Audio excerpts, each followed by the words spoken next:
tua palavra é luz no meu caminho, luz no meu caminho, meu Deus. Tua palavra é luz no meu caminho, luz no meu caminho, meu Deus. Tua palavra está nas ondas do mar. Boa noite a todos que nos acompanham, que participam com a gente desse momento bíblico.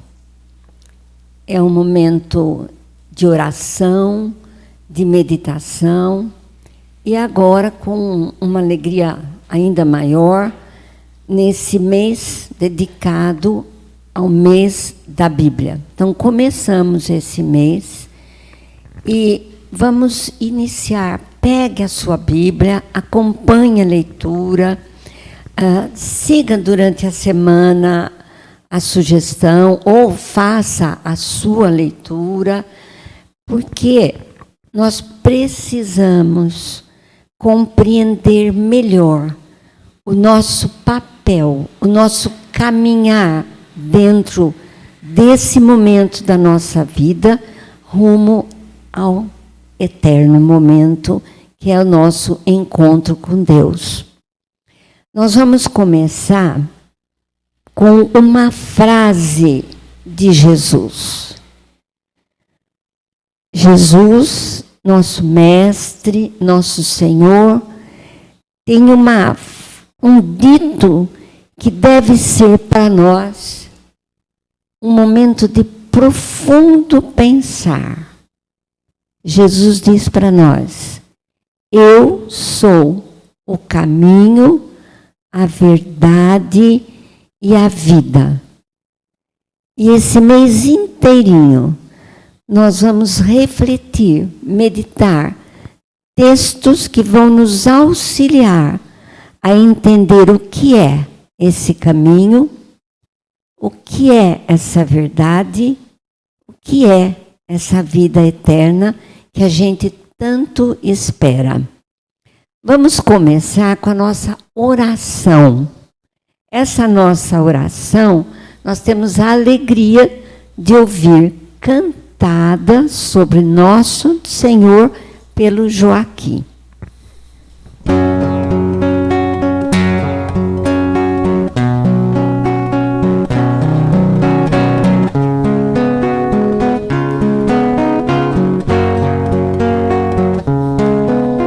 Deixou o esplendor e sua glória,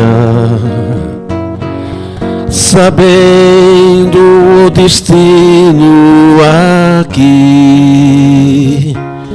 Estava só e ferido no Gólgota, para dar sua vida por mim. Se isto não for amor, o oceano secou.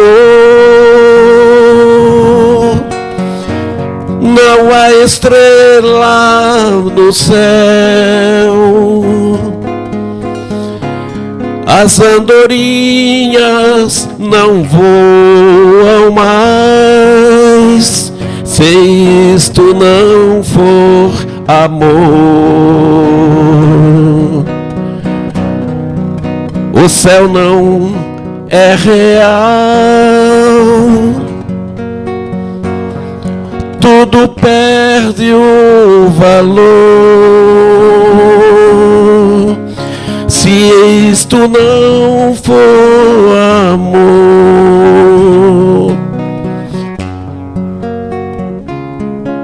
mesmo na morte lembrou-se do ladrão que ao seu lado estava. Com amor e ternura falou-lhe: ao paraíso comigo irás. se isto não for amor. O oceano secou, não há estrela no céu, as andorinhas não voam mais, se isto não for amor. O céu não é real, tudo perde o valor, se isto não for amor.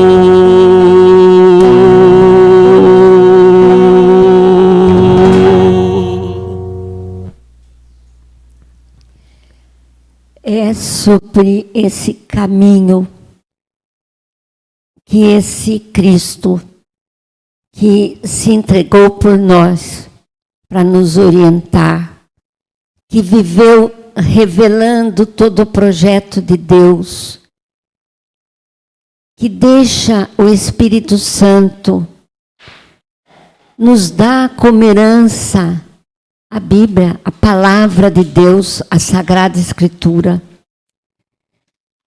Se este caminho não for compreendido dentro desse projeto de Deus, começa a ficar muito difícil entender a própria vida. Caminhos que às vezes não são fáceis, caminhos às vezes que nos magoam, mas o caminho do amor vence as dificuldades, porque o amor é Cristo que mora no nosso coração. Então, neste mês da Bíblia, nós vamos ter duas coisas importantes. Essa meditação e também essa campanha de dividir um pouco desta palavra de Deus com alguém que não tenha. Então, dê uma Bíblia. Você pode entregar na secretaria da igreja, que depois então nós fazemos a entrega. E também eu já recebi gente dizendo que gostaria de dar para um sobrinho, para um afilhado. Está dentro da campanha. Participe desse momento nosso. Nós vamos hoje meditar dois textos que vão fazer com que a gente pense o caminho e a verdade. Às vezes, nós queremos caminhar dentro da nossa lógica. Temos que aprender a caminhar dentro da lógica de Deus. Então, vamos ouvir os textos de hoje, vamos meditar e ver que lição de vida eu posso tirar na minha vida, na nossa vida, no nosso caminhar. Vamos ver o Bisão, que está aqui com a gente. Boa noite, Bisão. Desculpa, eu não falei boa noite para o Joaquim. Boa noite, Regininha. Boa noite para o César, coitadinho, que está aí na luta com a gente. O Bisão vai estar lendo para nós, primeiro pedacinho, capítulo 15 do Evangelho de Lucas. Nós vamos dividir em pedaços para meditação, do versículo 11 ao 16. Jesus continuou. Um homem tinha 2 filhos. O filho mais novo disse ao pai: Pai, me dá a parte da herança que me cabe. E o pai dividiu os bens entre eles. Poucos dias depois, o filho mais novo juntou o que era seu e partiu para um lugar distante. E aí esbanjou tudo numa vida desenfreada. Quando tinha gasto tudo o que possuía, houve uma grande fome nessa região e ele começou a passar necessidade. Então, foi pedir trabalho a um homem do lugar que o mandou para a roça cuidar dos porcos. O rapaz queria matar a fome com a lavagem que os porcos comiam, mas nem isso lhe davam. Bom, é um texto bem conhecido. E é um texto que nos coloca diante da nossa lógica e a lógica de Deus. Primeiro de tudo, quando esse filho mais novo se dirige ao pai, o pai é vivo e ele pede a parte dele na herança. Veja um coração que quer liberdade, mas ganancioso, de quer sair. Ele quer ter a sua própria vida, fazer seu próprio caminho. Na nossa cabeça, a primeira coisa, o pai não deveria atender esse filho? Claro que não. Que isso? Eu não morri ainda para pedir herança para mim? Essa é a primeira postura nossa diante desse filho e da atitude dele. O pai tem uma atitude diferente. O pai diz assim, ele quer liberdade. Vou dar liberdade para ele. Ele quer fazer um caminho diferente do caminho que eu estou indicando, que a gente está junto, que construímos juntos, mas ele quer outro caminho. Deu a parte que cabia e ele foi. Então, a gente não concordou com o filho, em primeiro lugar, de pedir a herança. E com o pai, que permitiu ir. Não concordamos com isso. Essa é a nossa lógica. Mas nós vamos devagarzinho perceber a lógica de Deus nessa história. Em primeiro lugar, a liberdade de escolha do caminho. E esse pai que permite essa liberdade. Ele arruma um emprego, gasta tudo o que tem, uma coisa natural da vida, jovem, abusou de tudo, e vai trabalhar.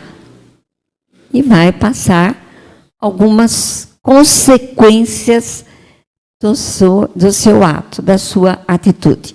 Por isso, agora, o Bisão vai continuar lendo para a gente. Acompanhe, por favor, agora o 15, capítulo 15 mesmo, do 17 ao 24. Então, caindo em si, disse: quantos empregados do meu pai têm pão com fartura, e eu aqui morrendo de fome? Vou me levantar, vou encontrar meu pai e dizer a ele: Pai, pequei contra Deus e contra ti. Já não mereço que me chamem teu filho. Trata-me como um dos teus empregados. Então se levantou e foi ao encontro do pai. Quando ainda estava longe, o pai o avistou e teve compaixão. Saiu correndo, o abraçou e o cobriu de beijos. Então o filho disse: Pai, pequei contra Deus e contra ti. Já não mereço que me chamem teu filho.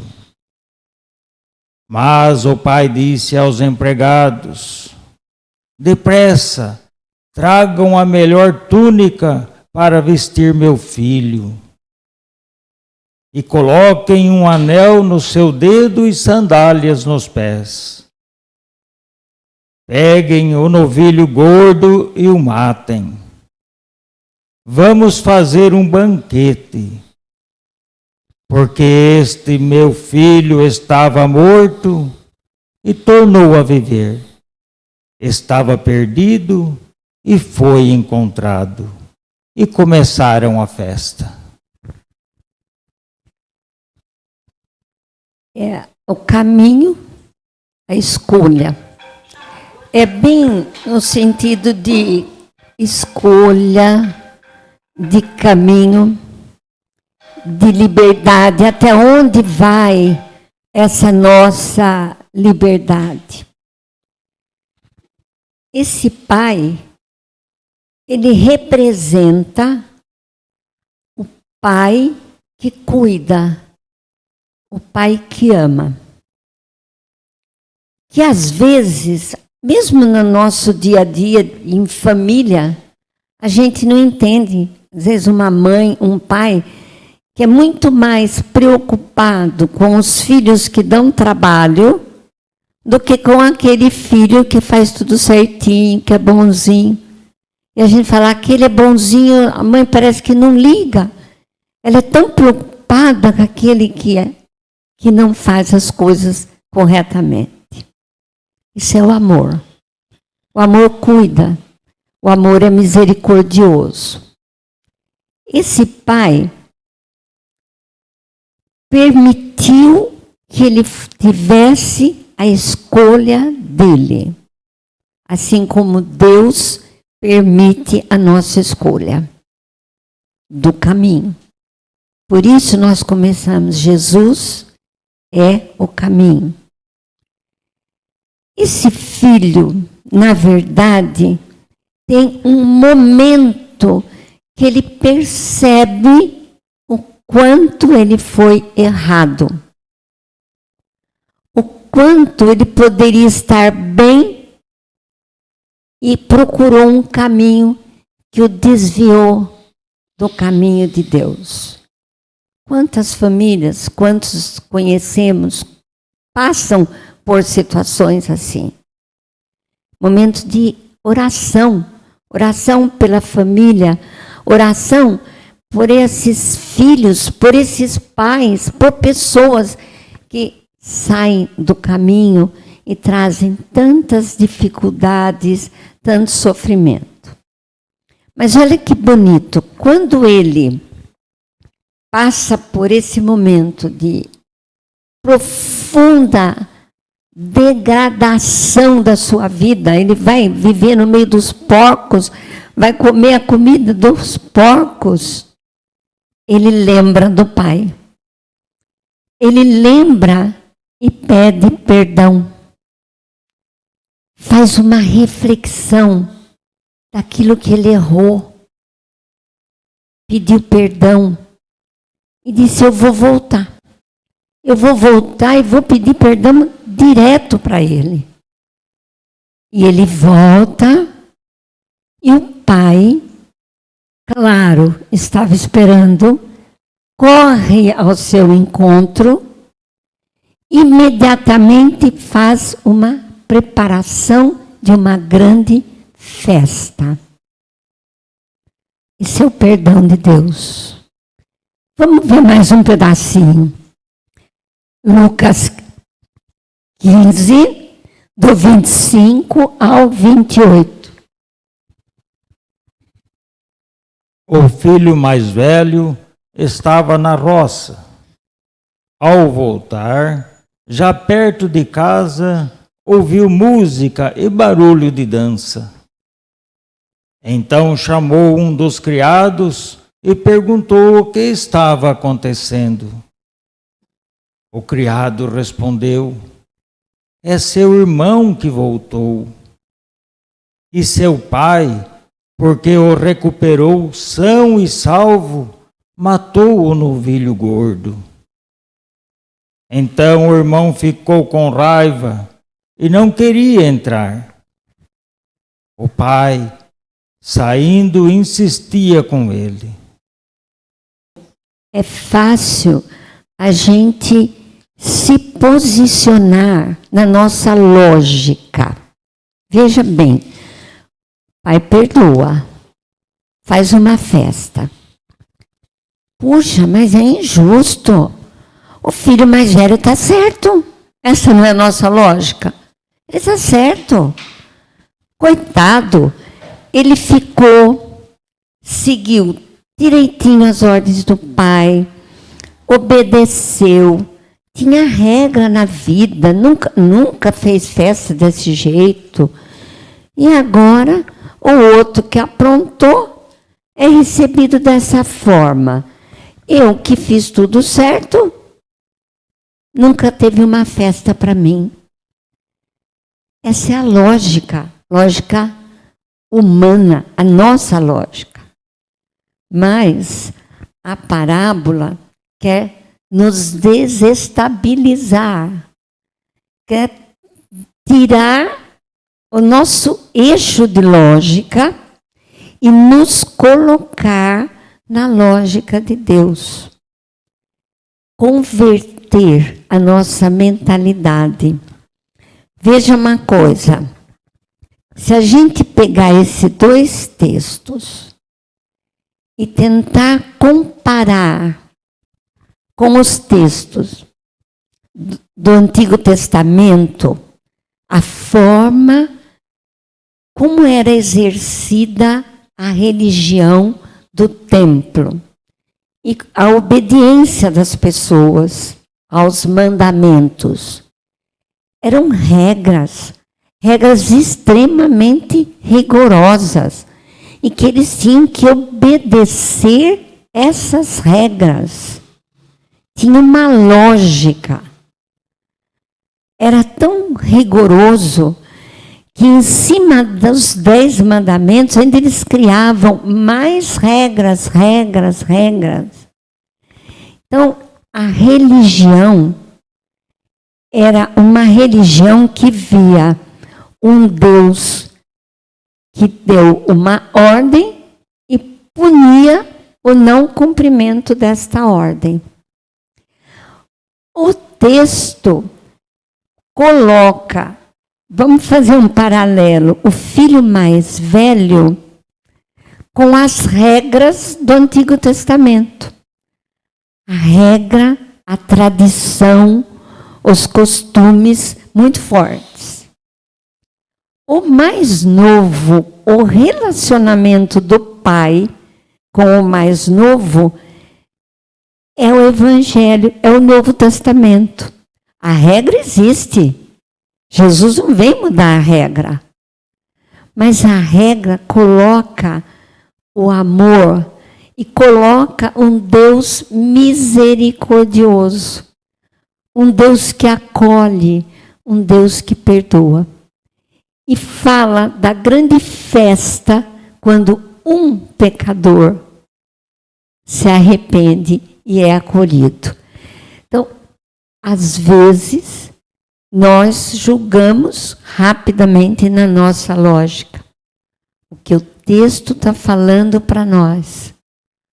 O amor tem misericórdia, vive a fé, vive os costumes, tem uma fé que tem uma religião, tem os costumes de ir à sua missa, de rezar o seu terço, de participar da Eucaristia, tudo bonitinho. Mas tem também um comportamento, um compromisso de vida no caminho. Então, ele amplia esse entendimento do amor. O mais velho, o texto não fala para a gente o que aconteceu com ele. Porque ele quer nos pôr como filho mais velho. Jesus quer nos perguntar como você faria? Abraçaria seu irmão que voltou? Acolheria? Ou realmente se afastaria e ainda condenaria a ação? Lembra? Nós começamos. Eu sou o caminho, a verdade e a vida. E a verdade, o caminho, é o caminho da misericórdia e do amor. Foi por amor que Jesus se entregou por nós. Para nos ajudar a compreender ainda mais esse texto, nós vamos ler um outro trechinho agora do Evangelho de Marcos. Abra sua Bíblia, o Bisão vai ler para a gente, capítulo 10 de Marcos, do versículo 17 ao 22. Quando Jesus saiu de novo a caminhar, um homem foi correndo, ajoelhou-se diante dele e perguntou: Bom mestre, que devo fazer para herdar a vida eterna? Jesus respondeu: Por que você me chama de bom? Só Deus é bom e ninguém mais. Você conhece os mandamentos? Não mate, não cometa adultério, não roube, não levante falso testemunho, não engane, honre seu pai e sua mãe.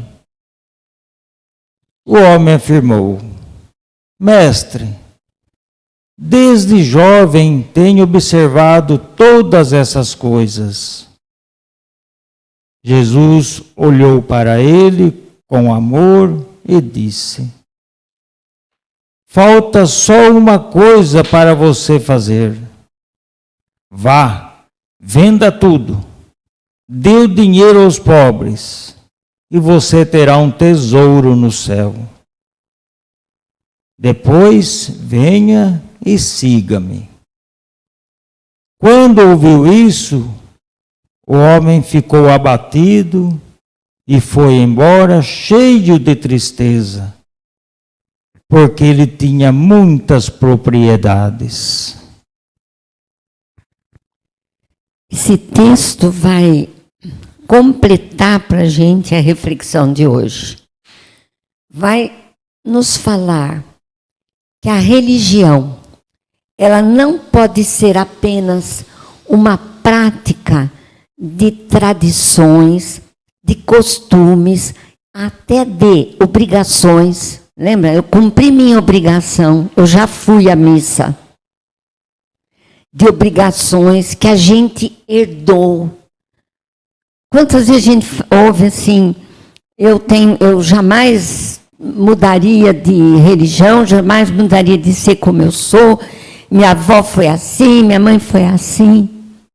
Religião, fé, vai além de tudo isso. Veja que interessante o diálogo desse jovem com Jesus. Como Jesus se abre ao diálogo. Ele abre o ouvido para nos ouvir. Ele quer a nossa oração. Nossa oração é um diálogo. Só que nós temos que ouvir a resposta. Às vezes a gente faz o diálogo e responde a gente mesmo. Olha o diálogo dele. O jovem quer saber o que ele deve fazer para ter a vida eterna. E Jesus fala, e ele fala que ele cumpre todos os mandamentos. Jesus até cita os mandamentos para ele, ele fala, nossa, desde jovem, desde que eu sou mocinho, eu vou na igreja, eu vou na missa, eu faço isso, eu faço aquilo.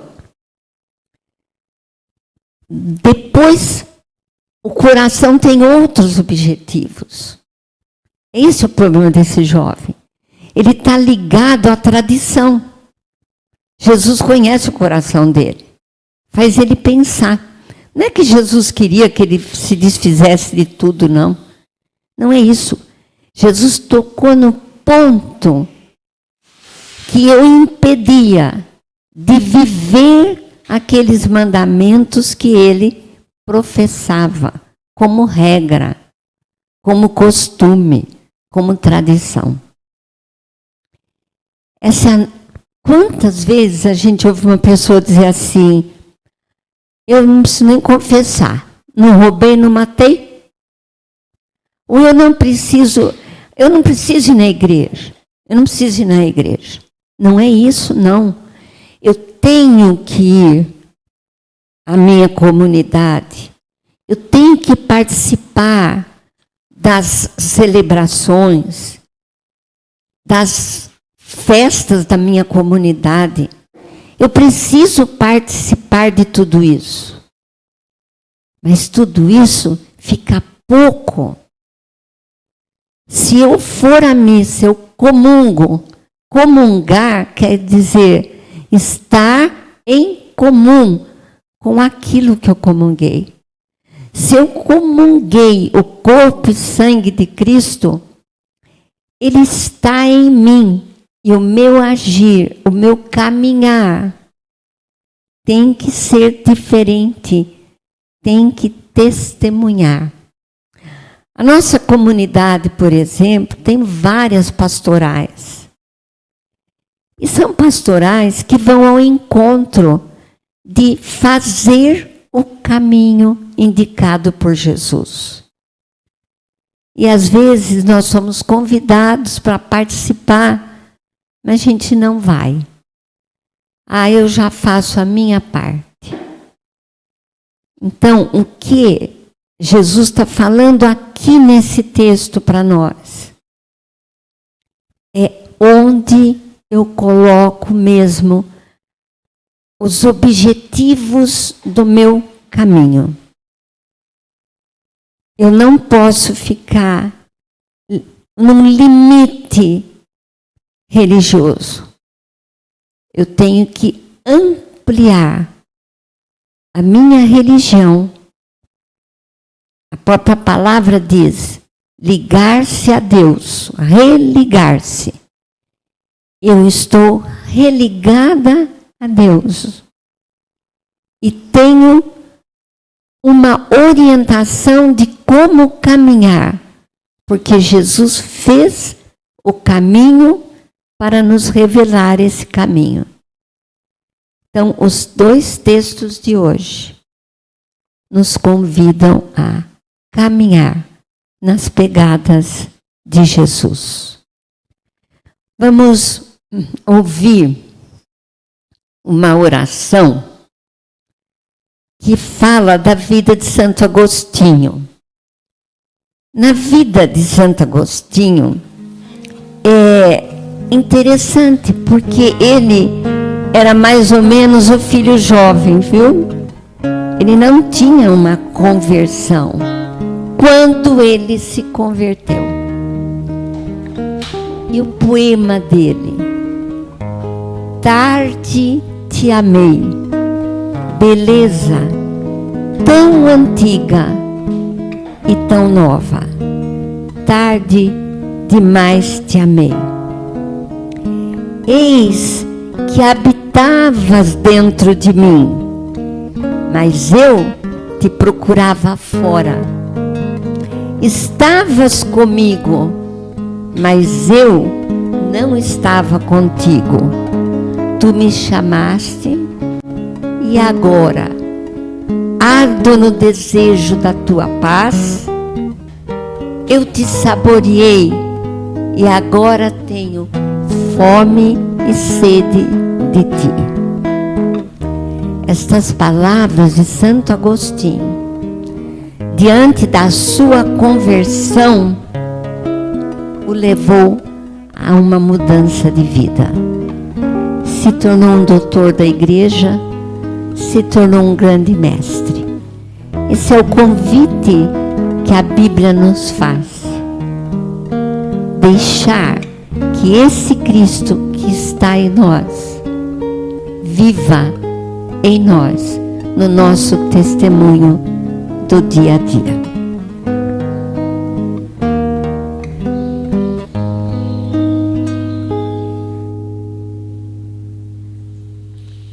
Não preciso falar muito do compromisso dessa leitura orante. Ficou muito claro no nosso caminho, na nossa reflexão. Pense, faça junto comigo, junto com a nossa pastoral bíblica. Medite essa semana. Vai ser muito bom, porque faz muito bem para a gente e para o nosso próximo. Esse é o caminho. Amar a Deus sobre todas as coisas e ao próximo como a nós mesmos. Até o nosso próximo encontro, se Deus quiser.